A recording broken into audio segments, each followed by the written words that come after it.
Bueno, entonces retomando, pues se va principalmente por la transmisión y la inoculación de las heces que van a estar infectadas por el Trypanosoma cruzi. Estas son pues heces de un vector que ya lo vamos a conocer, pero hay otras rutas de infección como la transfusión, el trasplante de médula ósea de órganos sólidos y los casos de transmisión congénita, y se han reportado incluso brotes por alimentos contaminados, que esto viene aumentando en los últimos años. Es una infección que va a permanecer de por vida si no la tratamos, y la consecuencia más importante que vamos a ver en estos pacientes es la miocardiopatía, que se puede presentar hasta en un 20-30% de los casos en estos pacientes. En cuanto a epidemiología, se estima que son 8 millones las personas que están infectadas en todo el mundo, y se consideró durante muchas décadas que era una enfermedad estrictamente rural. Sin embargo, debido a todos los fenómenos de migración que han habido en los últimos años, actualmente se habla de que es una enfermedad urbana o periurbana. Pero pues las zonas rurales cumplen un papel importante en la enfermedad, debido a que el vector habita en las grietas de paredes de barro y techos de paja en estas viviendas de las áreas rurales. Debido a que estos pacientes de las áreas rurales van a estar expuestos constantemente al vector y al parásito, se habla que la incidencia por transmisiones terciarias, es decir, por esas heces que están infectadas, va a ser menor al 1% por año en estos pacientes, que incrementa hasta el 4% en el área hiperendémica del Chaco boliviano. Esta es una imagen de la OMS, donde vemos cómo ha sido la distribución de la enfermedad en todo el mundo, siendo endémica en 21 países de América Latina, desde el sur de Estados Unidos hasta el norte de Argentina y Chile. Los países que más notificación han tenido son Argentina, Bolivia, Brasil y México. Y en el área en la región andina se estima que hay un aproximado de 1 millón de personas infectadas, e incluso dicen que hasta el 45% de estas personas están a nivel de Colombia, por eso pues estamos en un país que realmente es muy endémico. Otros países como lo son, por ejemplo, Chile, Uruguay, Perú, Venezuela, Guatemala, tienen un estimado de infectados más o menos que oscila entre 100.000 a 200.000 personas. Pero como vemos, es una enfermedad que ya no solo se está limitando a América Latina, sino que se ha distribuido en el mundo. Desde los 90, digamos que las medidas que más han logrado un control de la enfermedad han sido precisamente todos los programas de control vectorial, así como también todas las cosas que se empezaron a hacer en los bancos de sangre. Y vemos esto, cómo logró disminuir el número de personas infectadas. Vemos que en 1980 había un aproximado de 17 millones de personas infectadas, y cómo esto bajó a 2005 casi en 10 millones de personas, teniendo un reporte de 7.694.000 personas, y en 2010 de 5.742.000 personas. Y asimismo hubo una disminución del número de casos nuevos por año, 700.000 casos nuevos por año en 1980, disminuyendo a 55.000 y 38.000 en 2005 y 2010 respectivamente. Y asimismo pues se vio una disminución en la mortalidad a lo largo de los años. En el mapa vemos cómo ha sido la distribución de la transmisión vectorial en América Latina. En blanco vemos países donde se ha logrado interrumpir la transmisión vectorial. A nivel de Uruguay se logró hacia 1997, en Chile en 1990, y en gran parte de Brasil se logró hacia el año 2000. En rojo vemos pues zonas que siguen siendo endémicas, en verde vemos zonas que no son endémicas y donde no se ha logrado identificar este tipo de transmisión, y vemos que Colombia pues es un país endémico donde todavía no se ha logrado interrumpir la transmisión, pero como ya vamos a ver, sí hay algunos departamentos donde ya se está logrando esa interrupción vectorial.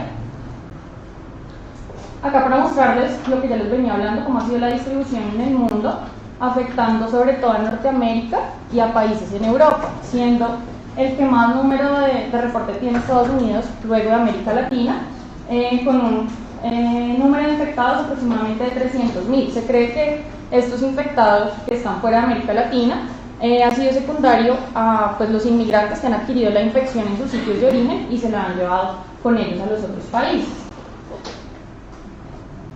¿Qué está pasando en Colombia?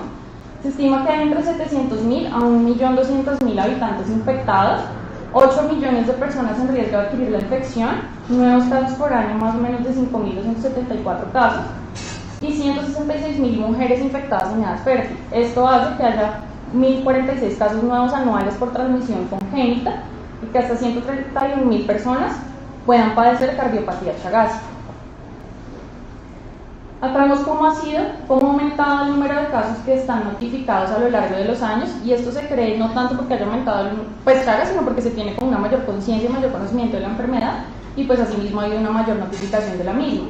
En 2008 teníamos un reporte de 680 casos de Chagas crónico y 18 en fase aguda, Hacia 2013 aumentaron los casos a 1.004 casos, de estos un 97% siendo casos crónicos y un 2.4% casos agudos. Y en 2014 se tenían 1.039 casos y de estos 92% casos crónicos y 7.8% casos agudos.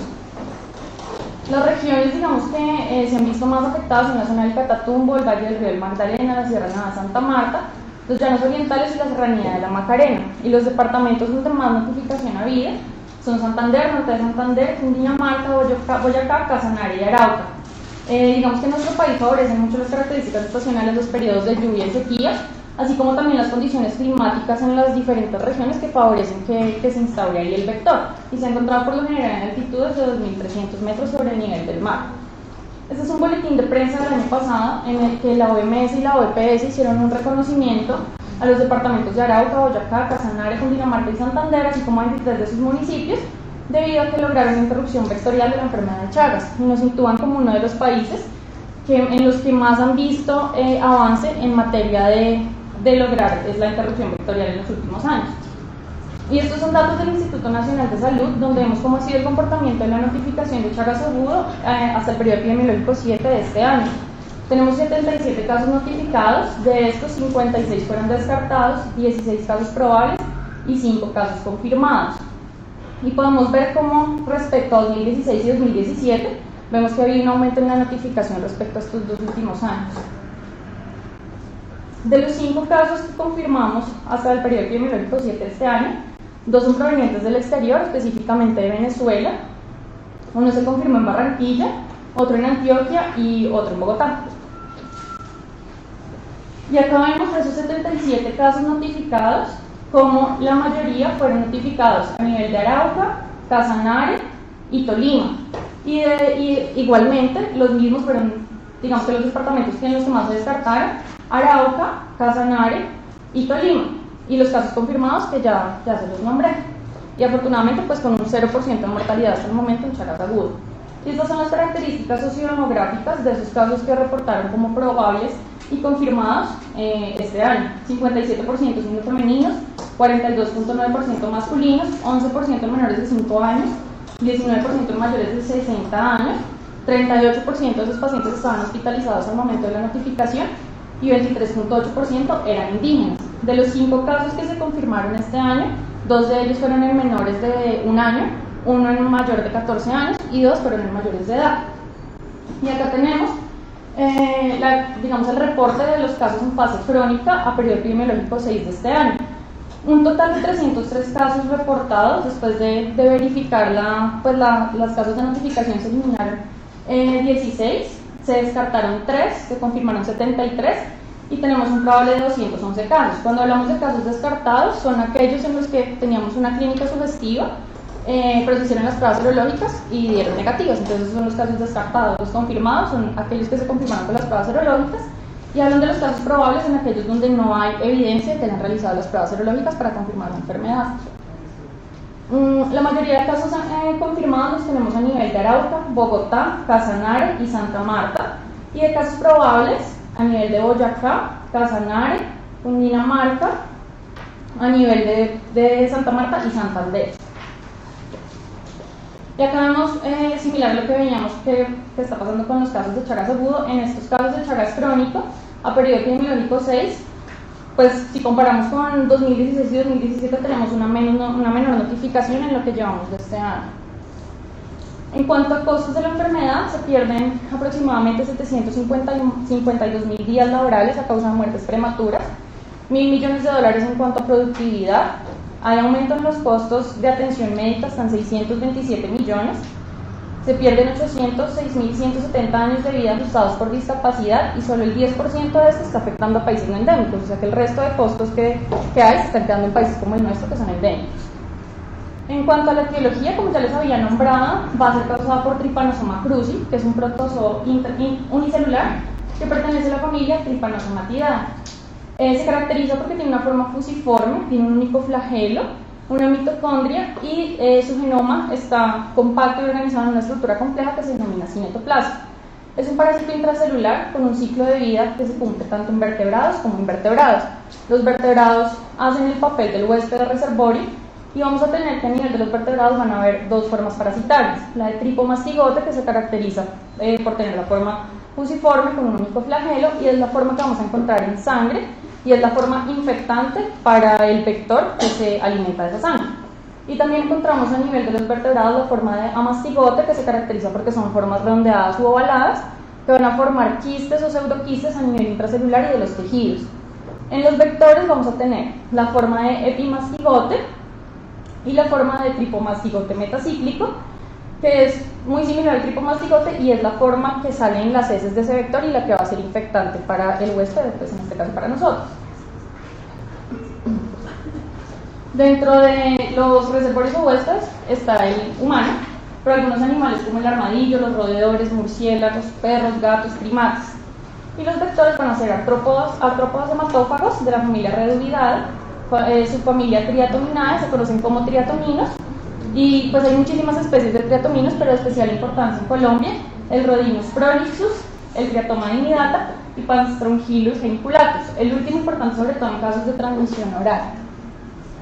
Acá voy a explicarles el ciclo de vida. Empezamos acá con la ingestión pues, del vector, que va a picar a una persona que está infectada, o pues a un animal también puede ser. Se alimenta de sangre de esa persona infectada, y al alimentarse de sangre va a ingerir esos tripomastigotes. Esos tripomastigotes se convierten en epimastigotes, que se comienzan a replicar a nivel del intestino medio, para luego convertirse en tripomastigotes metacíclicos a nivel de la parte más distal del intestino, y son los que se van a eliminar en las heces del vector, que pueden entrar en contacto con la conjuntiva y ser una puerta de entrada, o también con la piel y pues ingresar por abrasiones previas que haya, o secundaria a la rascadura por la picadura del vector. Entonces tenemos que si entra por conjuntiva vamos a tener una reacción inflamatoria subconjuntival indolora con edema bipalpebral unilateral, y van a tener también linfadenopatías preauriculares, es lo que se conoce como el signo de Romaña. Y también si entra a nivel de la piel vamos a tener el chagoma, que igualmente es una reacción inflamatoria del tejido celular subcutáneo, va a haber induración a este nivel, congestión vascular, y va a haber además infiltración celular. Una vez el microorganismo entra, ese tripomastigote se convierte en amastigote, que era la forma redondeada de la que les venía hablando. Eso lo hace a nivel de la vacuola, luego sale de esa vacuola y empieza a multiplicarse por fusión binaria. Una vez hay bastantes amastigotes, empieza a transformarse en el tripomastigote, aparece su flagelo, lisan la célula y sale una torrente sanguínea para posteriormente irse a infectar los diferentes órganos, principalmente a nivel del corazón, tejido gastrointestinal y cerebro. Bueno, acá les traigo un video de la OMS donde vamos a ver este ciclo de vida del que ya les había hablado, que pues creo que queda más claro bien. The life cycle of Trypanosoma cruzi in the human host. In this video, we see the life cycle of Trypanosoma cruzi in the human host. The trypanosome life cycle begins with the triatomine insect, which is infected with T. cruzi, biting a human host. Following the ingestion of blood, the metacyclic trypomastigos are released with the feces from the insect near the area of the bite.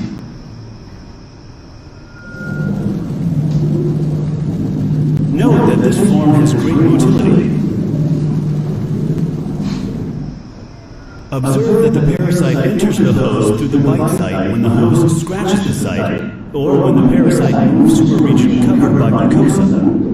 The parasite reaches the mammalian bloodstream and subsequently invades different cell types that it encounters, such as macrophages, muscle cells, epithelial cells, and neurons.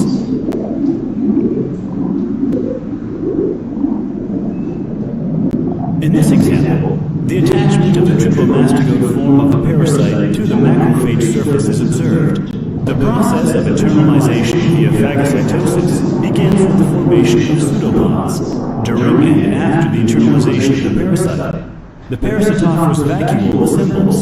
Host cell lysosomes migrate toward the internalization region and fuse with the parasitophorous vacuole. The lysosomal content is released in the vacuole. However, the parasite is not affected.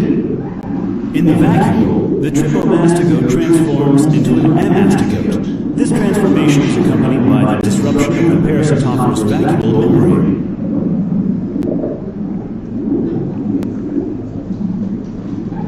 The amastigotes are released into the cytoplasm of the host cell and divide multiple times.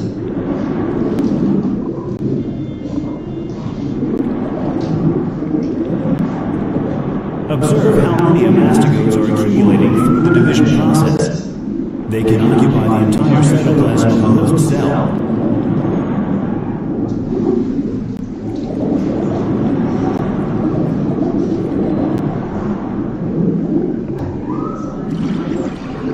Following division, the amastigotes transform into tripomastigotes, which show intense and constant movement that culminates with their bursting out of the cell.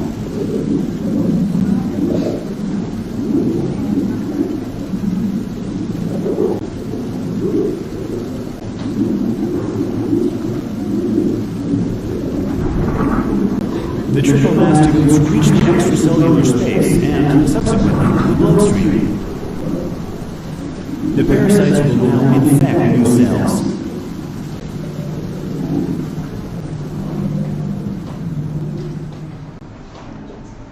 Entonces eso pues resume y muestra claramente lo que pasa en el ciclo de vida del trypanosoma, y con esto ya les queda más claro. Entonces de la transmisión tenemos la vectorial, que era la que ya estábamos hablando. También se puede dar por hemotransfusión o trasplante de órganos, por vía transplacentaria, que va a ser la principal vía de transmisión vertical, que se puede dar en cualquier momento del embarazo y en cualquier fase de la enfermedad, o sea, fase aguda o fase crónica. La transmisión oral, que debemos sospecharla ante una presencia simultánea de 2 o más casos agudos confirmados, con un nexo epidemiológico entre ellos, presentación de un cuadro clínico que va a ser mucho más severo y ausencia de terataminos domiciliados en el peridomicilio en el área de ocurrencia de los casos. También vamos a tener casos de contaminación accidental en el laboratorio en personas que manipulan estos vectores, o en el manejo de animales contaminados, principalmente en regiones donde tienden a consumir animales silvestres, como principalmente el armadillo. En cuanto a la transmisión vertical, se estima una tasa de transmisión del 4.7%, que oscila entre el 3.9 al 6%, siendo mayor en Bolivia, Chile y Paraguay. En los países no endémicos se estima una transmisión de aproximadamente un 2.7%, y el principal determinante de la transmisión vertical va a ser la parasitemia materna. Incluso hablan que cuando se tienen PCRs positivas la transmisión puede aumentar hasta un 31%, pero el caso de tener una PCR positiva tampoco nos baja a cero ese riesgo de transmisión. Y cumple un papel importante también la respuesta inmune celular, ya que se ha visto que una exposición sostenida al vector va a causar una disminución en la parasitemia, y esto es debido sobre todo a que aumenta la respuesta inmune TH1 siendo mayor que los TH2, que van a ser los que predominan en la gestación, siendo menos efectiva. En cuanto al riesgo de transfusión con un donante infectado, se estima que sea menor al 10 al 20%, pero esto va a depender en gran parte de la concentración de parásitos, así como el componente sanguíneo que se esté transfundiendo. Todos los monoderivados tienen un riesgo potencial de transmitir la infección, pero se ha visto que es mayor en plaquetas, y esto lo describen que se debe a que el trypanosoma tiende a concentrarse más en la fracción de plaquetas luego de centrifugada. En cuanto al riesgo de trasplante de órgano sólido infectado, pues que esto obviamente ha disminuido luego de todos los estudios que se le hacen en los últimos años, es de 75 a 100% para receptores cardíacos, disminuye a 0,29% para receptores hepáticos y 0,19% para receptores renales.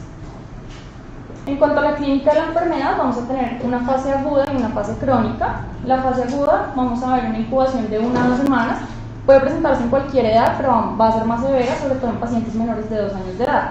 Usualmente es asintomática, dura entre 4 a 8 semanas, y a partir de esto los niveles de parasitemia comienzan a disminuir, como ya vamos a ver en una imagen. Los principales síntomas que pueden presentar los pacientes van a ser fiebre y las manifestaciones de la puerta de entrada, o sea, el chagoma o el signo de Romaña. También pueden presentar linfadenopatías, hepatosplenomegalia, malestar general, edema facial en miembros inferiores, pero pues como vemos todas estas manifestaciones van a ser completamente inespecíficas. Se han reportado casos de enfermedad aguda severa, aunque esto usualmente es menor al 1%, pero estos pacientes pueden cursar con miocarditis aguda, derrame pericárdico y meningoencefalitis. Y por lo general se estima una mortalidad en la fase aguda de un 0.2 a 0.5%.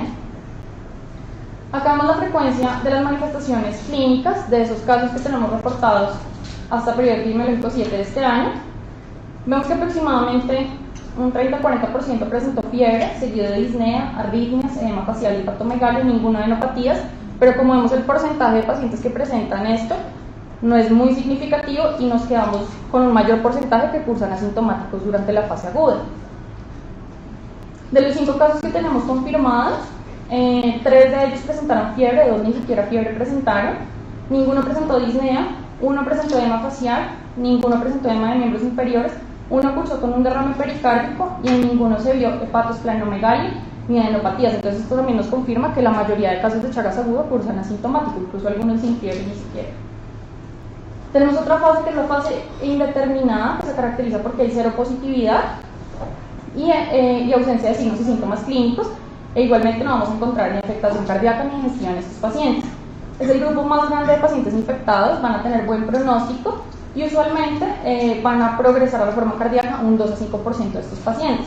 Y en la forma crónica vamos a tener que 30-40% de estos pacientes van a desarrollar afección orgánica a los 10 a 30 años después de la infección aguda, siendo los principales órganos comprometidos corazón, cardiomiopatía, omega víscera, principalmente megaesófago o megacolon, y la progresión de afectación cardíaca va a ser aproximadamente de 1.4 a 5% año.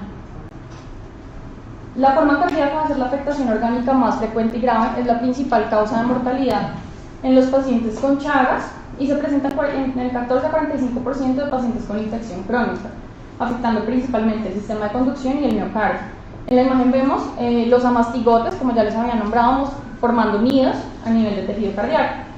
En la fase temprana de la enfermedad se va a manifestar con bloqueo fascicular anterior izquierdo, bloqueo de rama derecha y anomalías segmentales del movimiento de la pared del ventrículo izquierdo.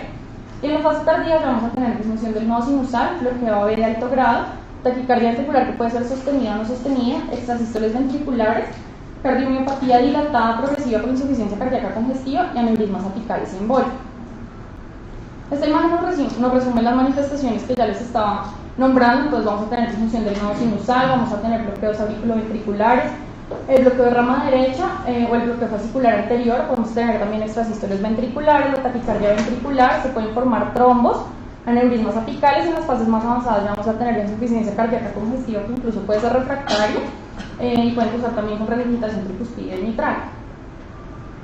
En cuanto a la mortalidad, dos tercios de muertes en enfermedad de Chagas van a ser por muerte súbita y tenemos que tener en cuenta que esta muerte súbita puede incluso ocurrir en pacientes que están asintomáticos, pero se va a relacionar sobre todo con casos de taquicardia ventricular, fibrilación, bloqueo auriculoventricular y disfunción del nodo sinusal.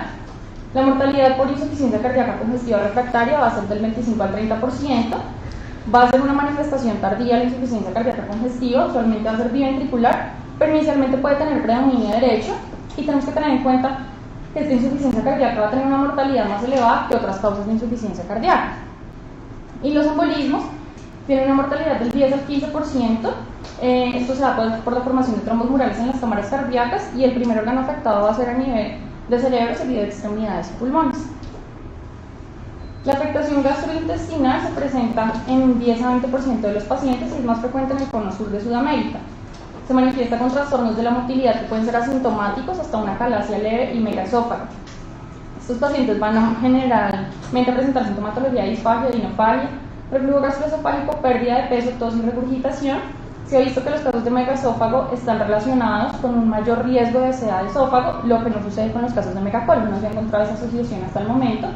Y los pacientes con megacolon se van a manifestar con estreñimiento persistente, fecaloma, vólvulo, isquemia intestinal. Es rara en estos pacientes la afectación biliar y del intestino delgado y se estima que en un 50% de los pacientes que tienen miocardiopatía pueden cursar además con afectación gastrointestinal.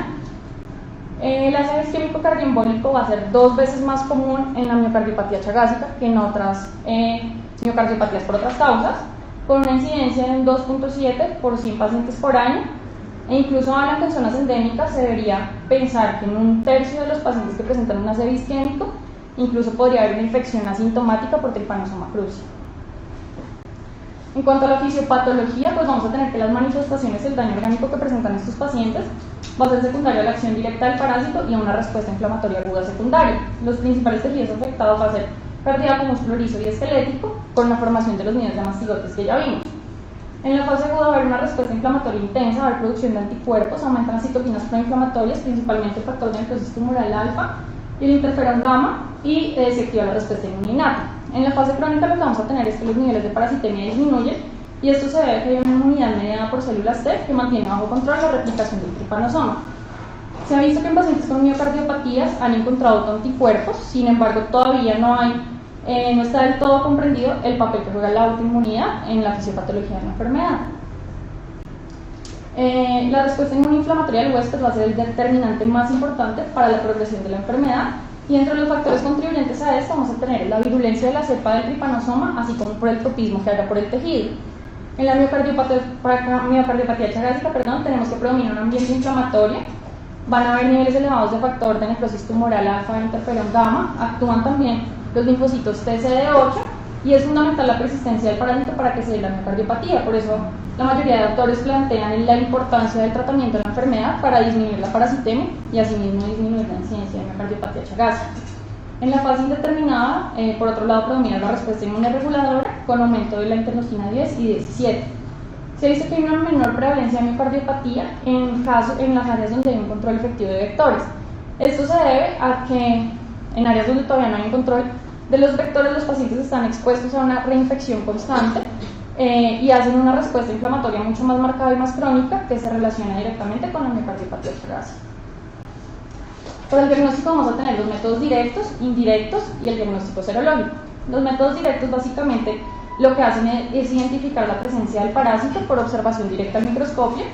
Son los indicados para la fase aguda de la enfermedad y dentro de estos está la detección en fresco, los métodos de concentración y la gota gruesa. En los métodos indirectos, digamos que van a ser importantes en la fase aguda cuando la parasitemia es importante, en algunos casos de fase crónica. Dentro de estos tenemos el senodiagnóstico y el hemocultivo, que ya los vamos a ver. Sin embargo, pues digamos que debido a que son un poco difíciles de realizar, un poco tediosos, pierden un poco la utilidad clínica, y la PCR sí cumple un papel importante también dentro de los métodos indirectos. Y para el diagnóstico serológico tenemos que la esencia del diagnóstico de infección crónica se basa sobre todo en la presencia de los títulos de IgG. Inicialmente vamos a tener títulos de IgM, que a medida que estos disminuyen empiezan a aumentar los títulos de IgG. Y para el diagnóstico serológico tenemos ELISA, inmunofluorescencia indirecta y hemaglutinación indirecta. Entonces en la fase aguda lo que vamos a buscar es la presencia del parásito en sangre. El examen, digamos que más sencillo, costo efectivo, que ha mostrado buen rendimiento diagnóstico es el examen de sangre fresca tenido con Gemsa con una sensibilidad del 34 al 85%. Los métodos de concentración, que es el microhematocrito y el Strut, con una sensibilidad que aumenta hasta el 90 al 100%. Estos métodos de concentración toman una muestra muy pequeña de sangre y esta muestra la ponen en tubos capilares y la llevan a centrifugar. Y lo que queda entre la transición entre glóbulos rojos y plasma, que va a ser la fase leucocitaria, es la que observan en el microscopio. Y el Strut es una prueba similar en la que cogen el sedimento que queda luego de centrifugar una muestra de suero, y esta es la que van a evidenciar en el microscopio. Estos métodos de concentración serían útiles en casos en que estamos teniendo una sospecha de fase aguda y en los que tenemos exámenes de sangre fresca que son negativos, ya que con los métodos de concentración, como vemos, vamos a aumentar la sensibilidad. Recomiendan también que se deberían realizar en casos de fase aguda en las que los síntomas persisten por 30 días o más. Y también hablan un poco de que serían útiles en los neonatos debido a que vamos a tener muestras de sangre muy limitadas. La gota gruesa o el extendido también es útil en la fase aguda. Lo nombran principalmente en áreas donde también son endémicas para malaria, que podríamos mirarlo con la gota gruesa. El problema con los hemocultivos es que necesitan un medio especial y el parásito tarda en crecer entre 30 y 60 días, entonces tendríamos que esperar mucho tiempo para hacer el diagnóstico. Y con el senodiagnóstico pasa lo mismo, que se tiene una sensibilidad muy buena, del 85 al 100%, tarda mucho en que nos dé el diagnóstico. Lo que se hace en el senodiagnóstico es que se tiene el paciente que está potencialmente infectado y hace que se pique por el vector que está previamente estudiado en el laboratorio y se tiene la seguridad que no está infectada. Y luego de que este parásito picó a la persona que creemos que está infectada, se va a examinar a los 30, 60 y 90 días para evidenciar si hay el tripomastigote metacíclico en las heces o no. Entonces, es un método que sería útil, pero que toma bastante tiempo y habría que exponer a una persona que se picaba por el vector. Y la PCR va a ser útil además en el diagnóstico de la transmisión madre-hijo, en receptores de órganos trasplantados y en inmunocompromiso, debido a que en estos pacientes las pruebas serológicas van a perder un poco su rendimiento. En la fase crónica vamos a tener que se caracteriza por una parasitemia baja e intermitente, y el diagnóstico se va a basar en la detección serológica de anticuerpos específicos de inmunoglobulina G que se unen a los antígenos de Trypanosoma cruzi. Tenemos las pruebas de ELISA, IFI y hemoglutinación indirecta, pero necesitamos 2 resultados positivos para que se pueda hacer el diagnóstico. La ELISA ha mostrado ser una prueba que tiene alta sensibilidad, que es rentable, y por eso se recomienda como la primera prueba que se debería realizar.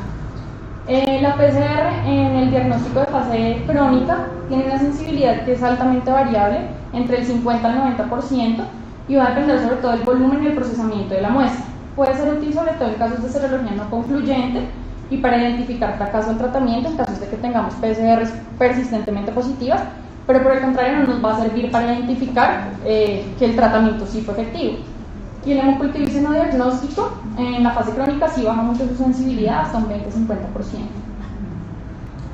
Esta imagen la traje pues para que entendieran qué pasa con la parasitemia y con la respuesta de las inmunoglobulinas en las 2 fases de la enfermedad. Entonces tenemos que se da la infección, tenemos un periodo de incubación y más o menos a las 2 semanas empieza a aumentar la parasitemia de forma muy significativa y simultáneamente también empiezan a elevarse los niveles de IgM. Luego estos disminuyen para desaparecer más o menos a los 2 meses, que es cuando se da el final de la fase aguda, y asimismo empiezan a disminuir los niveles de parasitemia para mantenerse a un nivel más bajo durante la fase crónica. A medida que van disminuyendo los niveles de IgM, empiezan a aumentar los niveles de IgG, que logran su mayor pico a los 2 meses y se mantienen a niveles más altos en la fase crónica. Entonces tenemos que la fase aguda se caracteriza porque hay niveles muy altos de parasitemia, niveles altos de IgM y niveles que van aumentando progresivamente de IgG.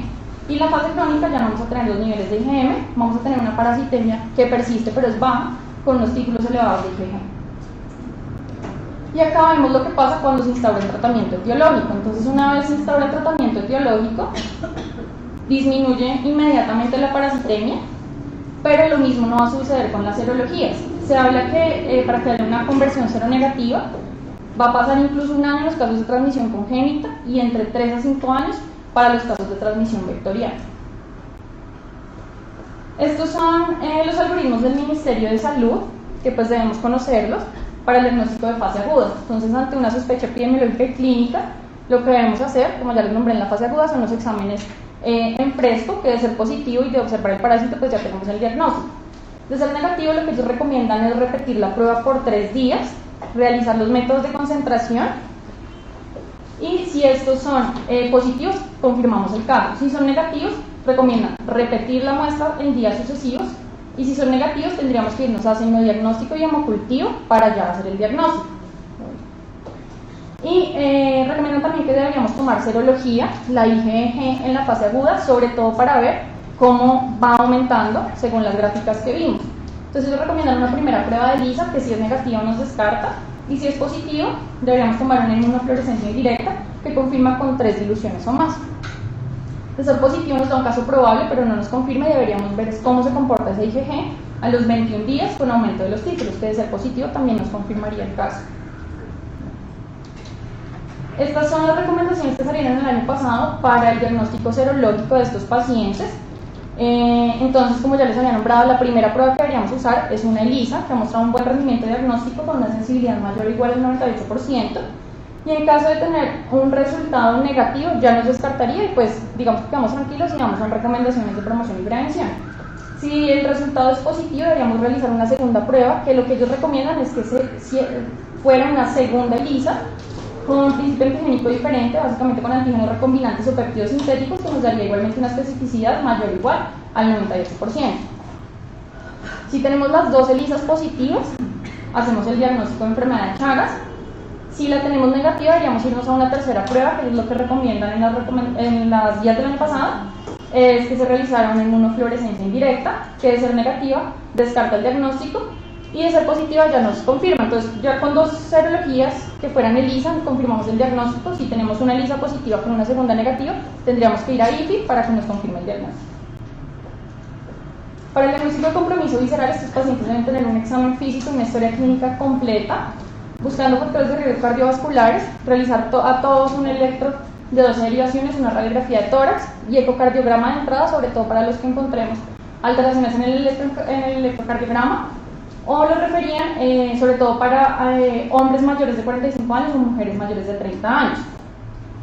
Pacientes que no tengamos síntomas con un ecocardiograma y electro normal van a quedar clasificados como la fase intermedia, que como les nombraba son aquellos que tienen conversión serológica, pero en los que no encontramos ninguna manifestación, y estaría indicado iniciar el tratamiento. Pacientes en los que encontramos anomalías en el ecocardiograma o en el electrocardiograma se clasifican como forma cardíaca y debemos ampliar el estudio con holter de 24 horas, una prueba de esfuerzo, e incluso recomiendan que en algunos debería realizarse resonancia. Y pues en estos casos iniciar el tratamiento. Los síntomas gastrointestinales pues nos van a dar la forma gastrointestinal de la enfermedad. Los principales métodos diagnósticos que usan en estos pacientes van a ser la manometría esofágica, el trago de ovario, el enema de ovario, y debería iniciarse tratamiento sintomático según sea el caso, o tratamiento endoscópico o quirúrgico según el paciente lo requiera. Hay que tener en cuenta que el tratamiento etiológico de la enfermedad contra el trypanosoma no nos va a modificar la progresión de la enfermedad gastrointestinal. Esto nos resume, también es un algoritmo del Ministerio de Salud, entonces nos resume lo que hemos venido hablando. Entonces, paciente con síndrome febril continuo, intermitente de más de 7 días, en quien debemos sospecharlo en aquellos con riesgo de transmisión vectorial, que procedan de municipio de riesgo, que haya reconocimiento de convivencia con el vector, antecedente familiar de serología positiva a enfermedad de Chagas, y que tengan una vivienda chagásica, lo que hablamos, un techo de palma, paredes o piso de barro donde se asienta el vector. Pacientes también debemos sospecharlos pues, por la transmisión oral, como ya habíamos mencionado. Otros riesgos de transmisión como las transfusiones o la posibilidad de adquirirla de forma accidental en los laboratorios, y el riesgo de transmisión vertical. Una vez confirmamos el diagnóstico con los métodos de los que ya hablamos, debemos hacer el estudio adicional en estos pacientes con el electrocardiograma, ecocardiograma según sea el caso, radiografía de tórax. La endoscopia digestiva alta se reserva para aquellos pacientes que tengan síntomas que nos haga pensar que la requieren, y el estudio de líquido cefalorraquídeo para aquellos con síntomas de meningoencefalitis. No es el estudio que se debería realizar de entrada según la recomendación. Debemos realizar además un cuadro hemático, buscando sobre todo que estos pacientes pueden tener leucocitosis a expensas de linfocitosis, y en los casos graves puede haber leucopenia y trombocitopenia. Un uroanálisis buscando que no haya hematuria y pruebas de función hepática. En cuanto al Chagas congénito, se estima una transmisión de madre a hijo del 1 al 5%. Estos pacientes van a ser asintomáticos o van a presentar signos leves. Y tenemos que tener en cuenta que esta infección persistiría de por vida si no iniciamos tratamiento, con un riesgo de manifestaciones clínicas crónicas, sobre todo la miocardiopatía de la que ya hemos hablado. Las manifestaciones en estos pacientes van a ser bajo peso renal seco, prematurez, Apgar bajo, hepatosplenomegalia, anemia y trombocitopenia, que como vemos pues son manifestaciones que son muy inespecíficas y no nos va a permitir pues tampoco hacer diagnóstico. Estos son los algoritmos del CDC de cómo deberían abordarse las pacientes gestantes. En caso, debería tomarse, digamos, serología, lo recomiendan para las pacientes que procedan de una región endémica. Si no procede de región endémica, no está indicado la toma de serología para todas las pacientes, a menos que se tenga la sospecha de que hubo exposición con triatomina. Debemos tomar la serología y, si es positivo, realizar una segunda serología para confirmar el diagnóstico. En caso de ser positiva, confirmamos el diagnóstico en esa mujer gestante, debemos hacer todo el estudio adicional, y el tratamiento sí debemos esperar hasta que termine la gestación. Para la evaluación del Chagas congénito nos dividen los pacientes en menores de 3 meses y mayores de 3 meses. Para los menores de 3 meses estaría indicado el examen microscópico para identificar el parásito o la PCR. Se debe tomar la muestra del cordón siempre y cuando no esté contaminada con sangre materna, o si no sería una muestra de sangre periférica del recién nacido. Recomiendan la toma de serología para aquellos en los que tengamos la sospecha de que hubo una infección materna y no tengamos serología de la madre. No nos sirve para hacer diagnóstico en estos pacientes, sino como para tener un punto de base, un punto de partida de ese recién nacido. En caso de que tengamos el estudio microscópico o la PCR positiva, nos da el diagnóstico del paciente y deberíamos realizar toda la evaluación adicional e iniciar el tratamiento. Recomiendan que en los casos de PCR debería realizarse una segunda PCR antes de iniciar el tratamiento, sobre todo para descartar que esto no ha sido una muestra materna. Y en los casos en que tengamos un examen microscópico y una PCR que sea negativa, deberíamos repetir estos mismos exámenes a las 4 o 6 semanas de vida. Si son positivos, nos da el diagnóstico, y si son negativos, deberíamos esperar hasta los 9 meses para realizar una serología. ¿Por qué? Porque si realizamos la serología antes de los 9 meses, estaríamos viendo esos anticuerpos maternos y no podríamos igual tener el diagnóstico de estos pacientes. En los mayores de 3 meses hablan que digamos que estas primeras pruebas, la PCR y el estudio directo, pierde un poco de rendimiento ya cuando son mayores de 3 meses, por lo que en estos pacientes deberíamos tener una primera serología, pero como ya sabemos en menores de 9 meses no nos va a dar diagnóstico, deberíamos esperar hasta que cumpla los 9 meses para hacer una segunda serología y ahí sí ya podríamos confirmar el diagnóstico en estos pacientes. Cuanto a Chagas oral, vamos a hablar de unas cosas muy puntuales debido a que ha venido aumentando en los últimos años este modo de transmisión. Se han descrito brotes por ingestión de tipo mastigotes, se ven principalmente a la contaminación del alimento, se ha descrito principalmente a nivel de los jugos de caña de azúcar y azaí, y se ha visto que la supervivencia del Trypanosoma cruzi en bebidas es incluso mayor de 24 horas, lo que da una ventana muy amplia para que se dé esta transmisión por vía oral. Estos pacientes van a tener una alta mortalidad y un peor pronóstico, y eso es debido a que digamos que la vía de entrada va a ser más fácil por vía oral que a nivel de la piel, y el inóculo igual va a ser mucho mayor del que podría ingresar por la piel. Y en la última década pues se han reportado un mayor número de brotes y todos estos han sido en Sudamérica. Antes del 90 se creía que no había Chagas oral en Colombia, pero desde el 90 al 99 se reportaron 2 brotes asociados a miocarditis que se presumió que eran secundarios a una transmisión oral. 2002 al 2005 reportan 10 nuevos casos, 8 de esos con transmisión oral. 2008 10 casos y 2 de ellos fallecieron por miocarditis aguda y shock cardiogénico. 2010 11 casos y 2014 incluso se reportó un brote de 40 trabajadores en empresas del sector minero. La transmisión, como ya les estaba nombrando, es por la ingestión de bebidas o alimentos contaminados con heces del triatomino. Otros hablan que incluso podría darse por el mismo vector que es triturado durante la preparación de los alimentos. Va a ser mayor en épocas de calor y humedad, debido a que en estas épocas el parásito tiene su mayor actividad, ya que la comida se tiende a mantener húmeda o parcialmente líquida.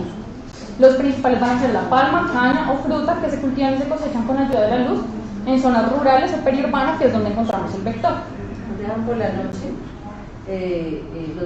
noche, En Venezuela, en borde con Colombia, también hubo un brote de niños de una escuela, malísimo, lo estuvieron.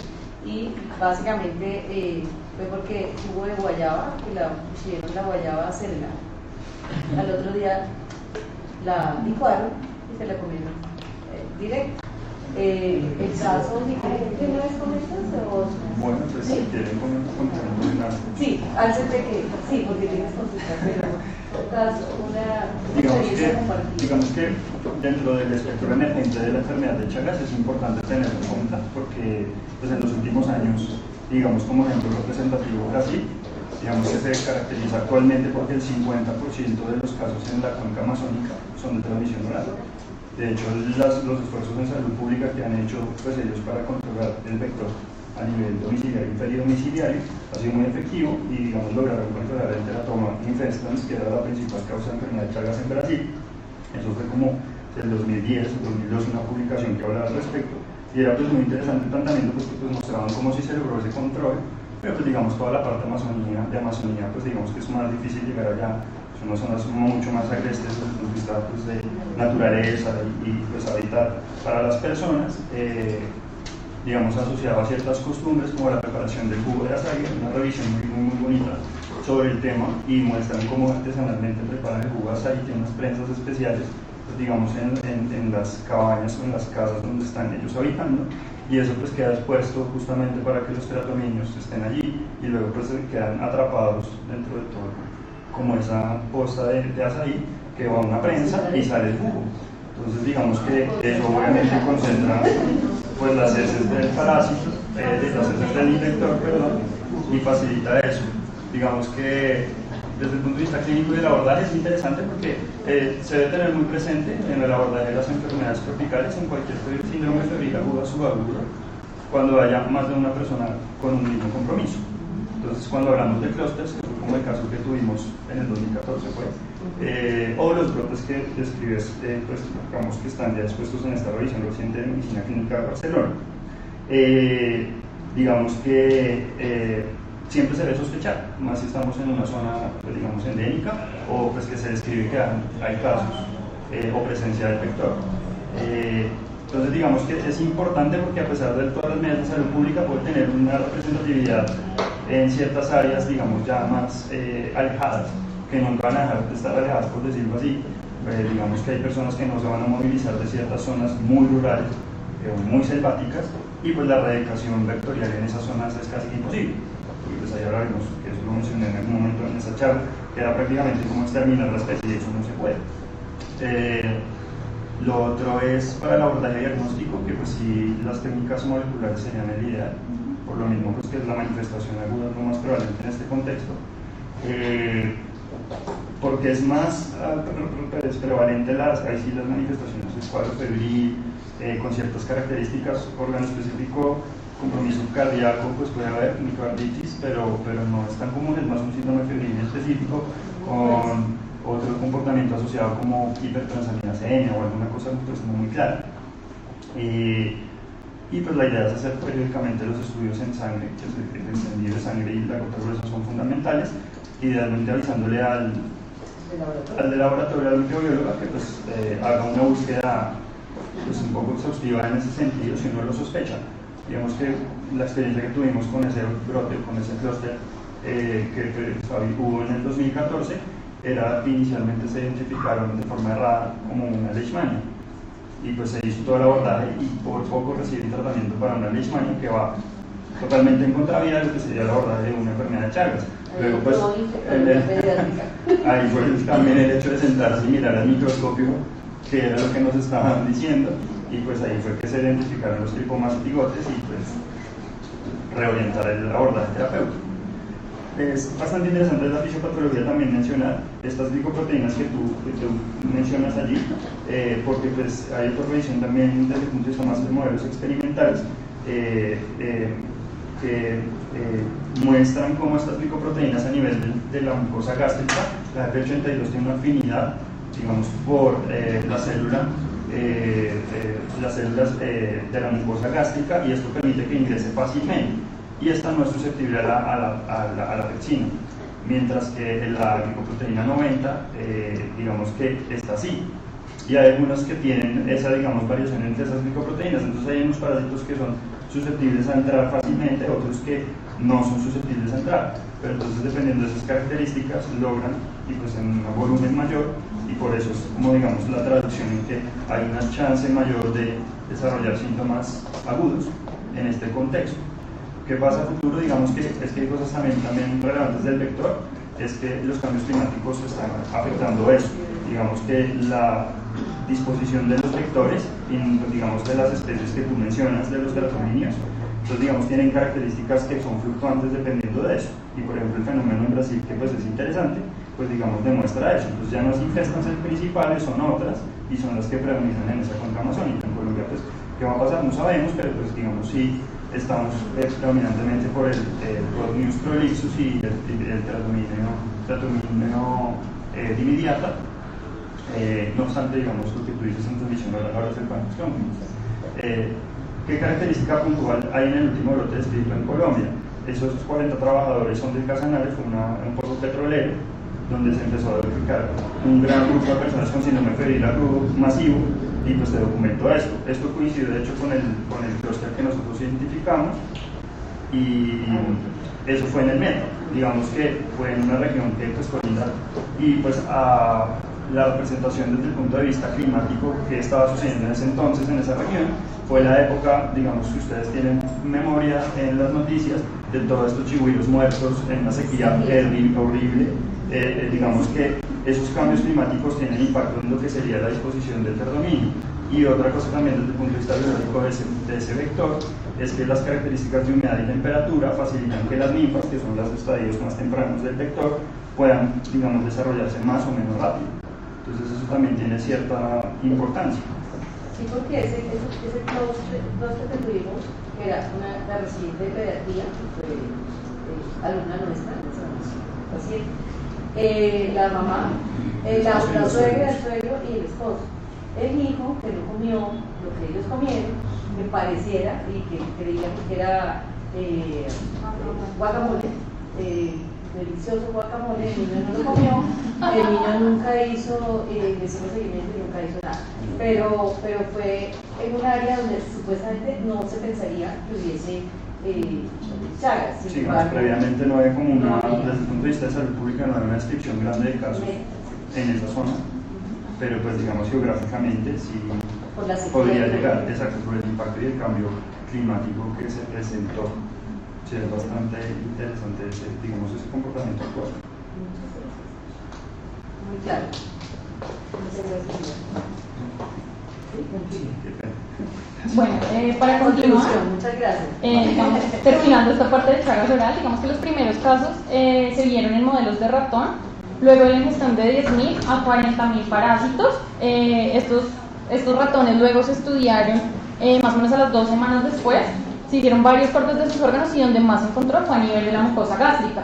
Y como nos decía el doctor, la invasión del epitelio gástrico va a estar dada por proteínas del tipo mastigote metacíclico, principalmente la GP82 y GP30, y a diferencia de la GP90 vamos a tener que es ampliamente agregada por el jugo gástrico, y pues esto va a estar inversamente ligado a la transmisión oral.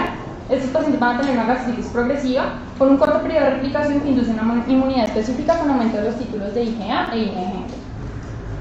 Y vemos lo que también nos estaba diciendo el doctor, cómo la cantidad de manifestaciones son mayores que en casos de Chagas agudo transmitidos por vector, siendo la fiebre su presentación principal hasta en un 87% de los pacientes y el resto de síntomas que igualmente se van a presentar en una mayor frecuencia. Y podemos tener también presentaciones más complicadas como los casos de miocarditis, hemorragias y meningoencefalitis.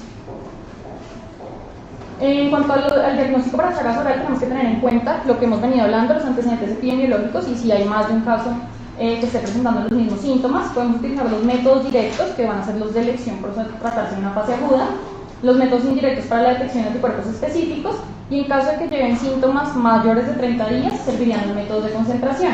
Países en vías de desarrollo lo que recomiendan también es realizar gota gruesa para identificar malaria. Y la PCR podría ser también muy útil ya que puede positivizarse incluso antes de la serología. En cuanto al tratamiento, los objetivos van a ser curar la infección en fase aguda, prevenir el daño orgánico en la infección asintomática crónica, limitar la incapacidad y disminuir la mortalidad en la enfermedad cuando ya está manifestada. Las indicaciones para el tratamiento van a ser enfermedad de Chagas aguda, Chagas congénito, todas las infecciones por reactivación, Chagas crónico en menores de 18 años y ya vamos a ver por qué y qué es lo que pasa en los adultos, y pacientes en fase indeterminada. Antes de los 90 se creía que el benzinidazol era efectivo únicamente en los casos de Chagas agudos, sin embargo luego de varios estudios que se hicieron, sobre todo en niños, vieron que habían tasas de curación aproximadamente del 60% con una seroconversión negativa a los 3 a 4 años, y por esto se empezó a utilizar para el manejo de Chagas crónico en niños. Entre más temprano sea el tratamiento, mayor va a ser la tasa de seroconversión negativa. ¿Y qué es lo que pasa en los adultos? ¿Y por qué no está dentro de las indicaciones de tratamiento el Chagas crónico en los adultos? Se cree que la tasa de seroconversión no va a ser tan alta como en los menores de 18 años, sin embargo en los últimos 15 años han intentado ampliar el tratamiento en adultos con infección crónica, sobre todo para aquellos que tienen una miocardiopatía temprana y han tenido como criterios de exclusión que sean mayores de 50 años, que ya tengan una miocardiopatía irreversible avanzada.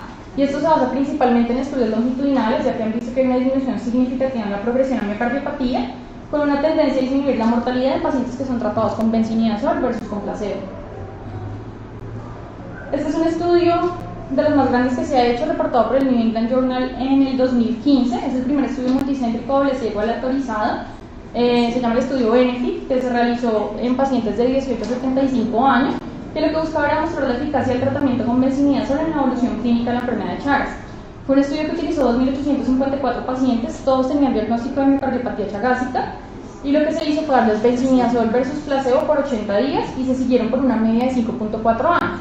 Los resultados que arrojó el estudio fue que el tratamiento con benzinidazol en pacientes con miocardiopatía chagásica establecida reducía significativamente la detección sérica del parásito, pero no los eventos clínicos a 5 años.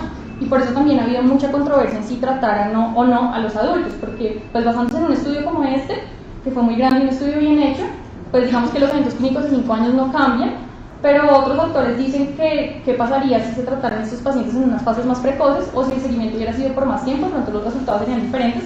Entonces igual digamos que hay mucha controversia en el tratamiento de Chagas crónico en adultos. Los dos medicamentos que han mostrado eficacia y que son autorizados para el tratamiento de Chagas son el nifurtimox y el benzinidazol. Y se ha visto que la efectividad del tratamiento parece disminuir con el tiempo desde la infección primaria.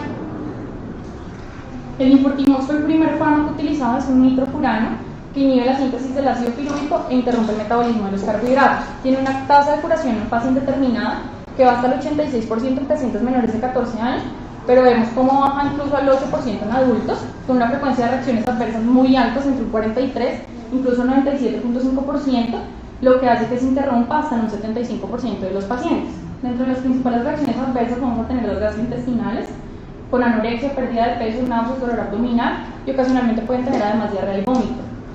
Neurológicos también pueden tener cambios estos pacientes, como cambios de humor, irritabilidad, insomnio, desorientación, parestesias, polineuropatía periférica y neuritis periférica, estas dos últimas haciendo que tenga que suspender el tratamiento, y otros menos frecuentes van a ser la fiebre, erupción cutánea, cefalea y mareo. Y el benzimidazol es un derivado de nitrimidazol, que su acción se basa en inhibir la síntesis de DNA, RNA y proteínas. Es el tratamiento de primera línea, ya que con este medicamento se ha visto un mejor perfil de seguridad y una evidencia más amplia de eficacia. Tiene una curación serológica en fase aguda de hasta el 76% y en enfermedad congénita de hasta el 100% de los casos. En la fase crónica disminuye a 60-93% para menores de 3 años y 2 a 40% en los adultos. Tiene también reacciones adversas, aunque menos que el nicotinamol, pero incluso se interrumpen en un 9-29% de los pacientes. Las principales reacciones adversas van a ser de hipersensibilidad, con erupción cutánea en un 29-50%, que tienden a ser dermatitis alérgicas leves a moderadas que mejoran con el uso de antihistamínicos. Se han presentado casos de dermatitis severa o exfoliativa asociada a fiebre y linfadenopatía, que son las reacciones más graves que implicarían la suspensión del tratamiento.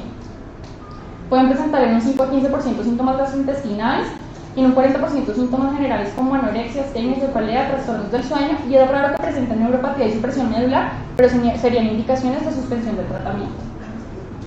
Acá tenemos las presentaciones de los dos fármacos, vienen en comprimidos, el benzimidazol de 100 miligramos y el infurtimos de 120 miligramos, y las dosis que debemos utilizar para Chagas agudo del benzimidazol de 5 a 10 miligramos por kilo por 60 días y el infurtimos de 10 a 15 miligramos kilo día por 60 a 90 días.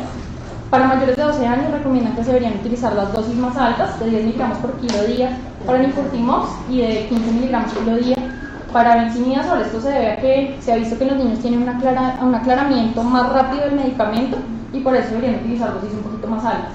En los casos de infección crónica, las dosis son un poco más bajas, de benzimidazol de 5 a 7.5 miligramos kilo día y para el infurtimos de 8 a 10 miligramos kilo día por 60 a 90 días.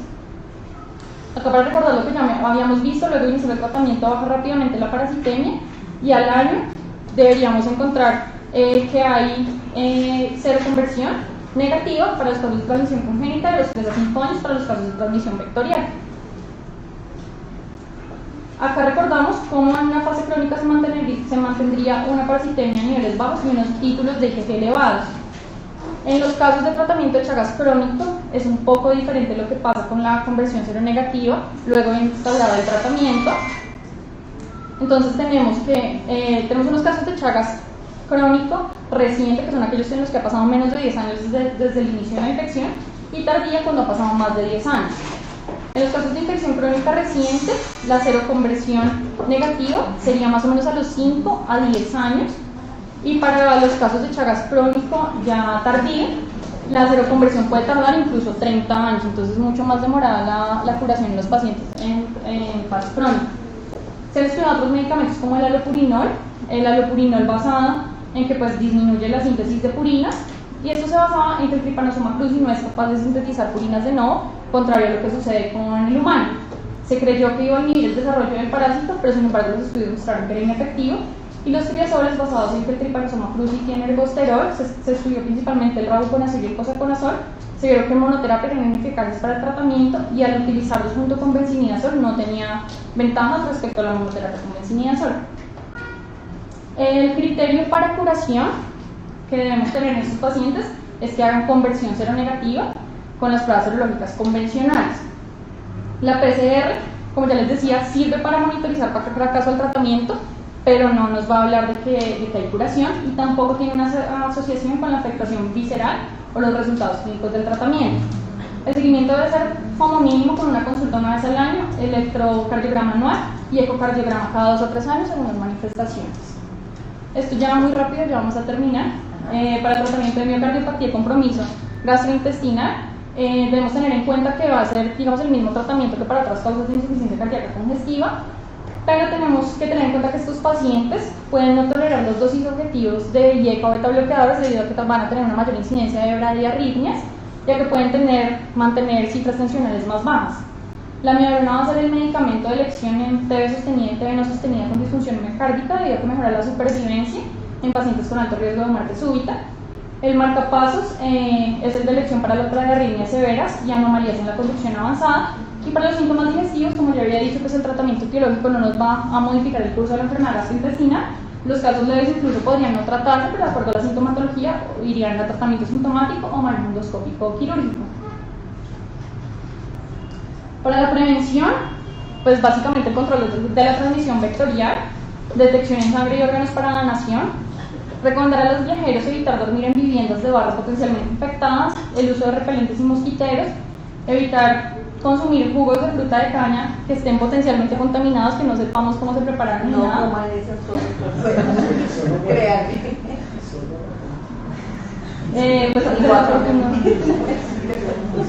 Pues desafortunadamente no tenemos hasta ahora vacunas disponibles. Y pues tener en cuenta que el diagnóstico precoz es crucial para evitar las consecuencias, sobre todo la miocardiopatía chagásica. Y unas consideraciones muy rápidas en los pacientes que están inmunocomprometidos: tenemos que tener en cuenta que estos pacientes van a tener un periodo de incubación prolongada y el espectro clínico en ellos va a ser mucho más grave. Pueden manifestarse con miocarditis aguda, fiebre prolongada, paniculitis y meningoencefalitis. Pacientes con trasplante de órganos y VIH pueden tener reactivación por la infección crónica, y esto se va a relacionar sobre todo con el grado de inmunosupresión en los que tenemos a estos pacientes. El diagnóstico de la infección crónica idealmente debe confirmarse antes de que se inicie un tratamiento inmunosupresor, y el inicio temprano de benzimidazol va a mejorar el pronóstico en estos pacientes. Para la confirmación de reactivación en los pacientes inmunocomprometidos podemos utilizar los métodos microscópicos para identificar los tripomastigotes, los métodos histológicos en los que vamos a ver signos inflamatorios alrededor de mastigotes tisulares, y la PCR, que también puede ser útil, pero tenemos que tener en cuenta que no va a ser específico únicamente de reactivación, sino que también puede ser positiva en otros casos, como en los casos de fase crónica indeterminada. No es lo usual, pero se han reportado también casos de reactivación en pacientes con cáncer, principalmente neoplasias hematológicas, y se han visto relacionadas con complicaciones neurológicas fatales. La reactivación en pacientes con VIH va a ser sobre todo en pacientes que no tienen tratamiento antirretroviral y que mantienen control de CD4 menor a 200. Se han reportado casos también de reactivación en enfermedades autoinmunes, aunque no es lo usual, y se relaciona sobre todo con el uso de micofenolatos, cefeprina y ciclosporina. Y el riesgo de reactivación en cuanto a trasplantes va a ser diferente de acuerdo al órgano trasplantado: 20-50% para receptores de corazón, 8-30% de riñón, 19% para receptores de hígado y 27% para trasplantes de médula ósea. Ven como cosas muy puntuales en cuanto a los pacientes que están inmunocomprometidos. Y ya, pues espero que les haya gustado la presentación.